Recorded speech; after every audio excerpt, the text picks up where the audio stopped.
My top 10 for Division I women's soccer.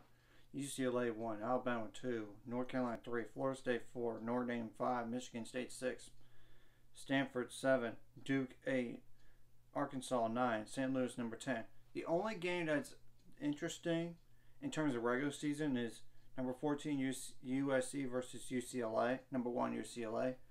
After that, it's just so unpredictable in terms of like conference game. Championship games in terms of like tournaments, conference tournaments. It is what it is. But as for the coaches poll, and I'm going to go over to RPI too. And I do know one thing: Texas Tech women's soccer, they got eliminated recently. You're not going to even think about postseason despite that record because your RPI is not that good. Now, for the United Soccer Coaches Poll, UCLA 1, North Carolina 2, Alabama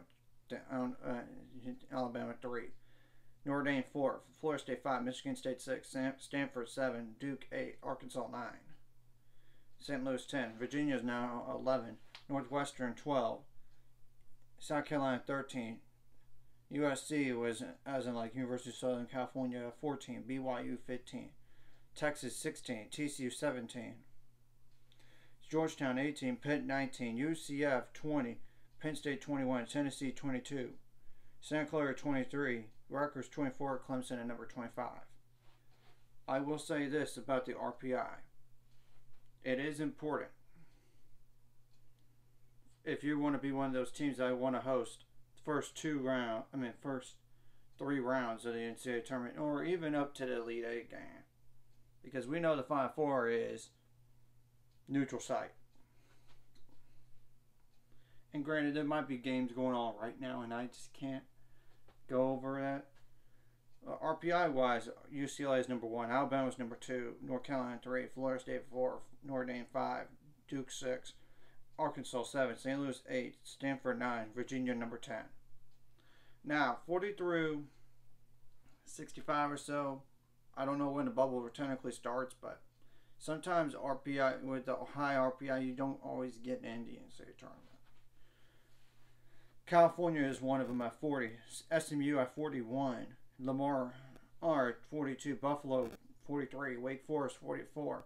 Oklahoma State went down to 45 with the loss to West Virginia, which Northeastern is number 46, Virginia Tech's 47, West Virginia is now in 48, Wisconsin 49, Auburn 50, Vanderbilt 51, Nebraska 52, Liberty 53, Washington State 54, Fairfield number 55, Washington 56, Ole Miss 57, Monmouth 58, Quinnipiac, Dayton 59 and 60, South Dakota State, Utah, Northwestern State, Oregon, Colorado. That's just naming some teams right there. Of course, Stanford and Yale, South Alabama, Miami, Florida, and Gonzaga are, of course, granted, Miami, Florida is not going to get in the NCAA tournament. 8 losses, unless they win their conference tournament, which I don't think they're in anymore. I don't think so. My advice for all those teams is to win your conference tournament. And if you're West Virginia right now, I know specifically who they're going to play. You already got one good win already. You already do. But the problem is, you have to win this next game, then your RPI shoots up immensely, because I know for sure if you lose next game, you're going to be sitting right with Oklahoma State, who could very well miss out too. And Oklahoma State has nothing to do at this point. They're stuck. It's a matter of, will they get in? They very well might not get in because of all those automatic bids and the RPI. Because RPI does matter. And at large bids as well. So, yeah, West Virginia plays Texas, a ranked Texas. Number 6, yeah, a ranked Texas. Last time they played Texas, they lost in Morgantown 2-1. You need to find a way to win that game, West Virginia. If you don't, you're kind of sitting back. I mean, and just wait on a committee until that Monday. And I tell you something, you don't want to be in that position. And the same thing, and Oklahoma's even still in it. I'm not even mentioning Oklahoma on this list, but they are actually still in the conference tournament. I believe they are. But I'm going to go double check.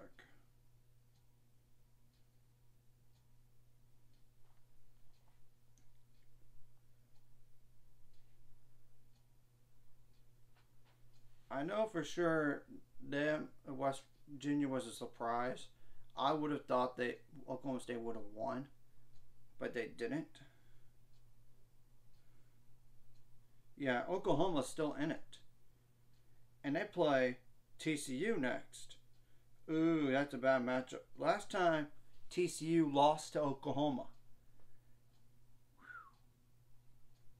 And I do wonder where the RPI for Oklahoma is right now. Oklahoma's RPI is number 80. Yeah, they kind of have to win the tournament just to even get in.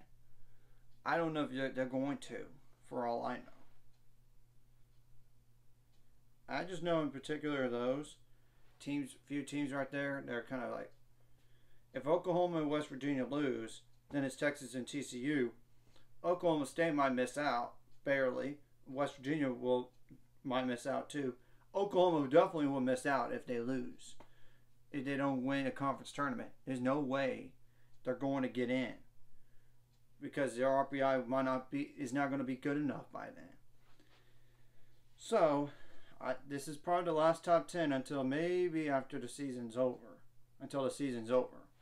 Because it's going to be a long time from here on out. I mean, and I'm going to base off my top 10 at the very end of the year. Of course, national champion at 1. Number 2 is going to be the runner-up. The number 3 is going to be like a semifinalist. Same with number 4. So, and it will make a lot of sense in terms of rankings too. So just a heads up, it's going to be a long way from now. If you like this content, hit the like and subscribe, and I see you guys later. It's going to 400 subscribers and more by the end of this year. And my advice for all those teams that don't have a conference tournament, you got to win all. You have only like 1 game or 2 games left. You got to win it, just to give yourselves a shot. And if you could win the regular season and your conference in a 1-bid league, you're going to be in. You should be in. But if you don't, you might be left out.